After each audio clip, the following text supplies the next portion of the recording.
কিছুদিন আগে তোমাদের সাথে শেয়ার করেছিলাম যে কোয়েল আমার জন্য একটা গিফট পাঠিয়েছে, সাথে একটা লেটারটা যদিও বা এখনো পর্যন্ত পড়া হয়নি। চলো আজকে এই লেটারটা পড়ি, কি লেখা আছে সেটা তোমাদেরকেও শোনাই। চলো এবার লেটারটা পড়াই যাক। A small gift for you, Dibhai. I don't know if you will like it or not, but I gave it as much as I could. My income is not much, so I could not pay anything good. I wanted a picture from you to give another gift, but I did not happen. I gave it as an advance anniversary gift. Please let me know how you like the gift. Please read the whole letter. I could have texted if I wanted. I did not it because I wanted to write a letter just for your pleasure.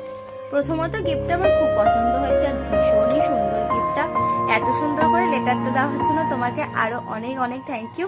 এখন এই টেক্সটের যুগে letter পাওয়া যায় না, তাই ভালোবাসার মানুষরা যখন এত সুন্দর করে লেটার দেয়, গিফট দেয়, সেটা খুব সুন্দর হয়। Thank you Koel.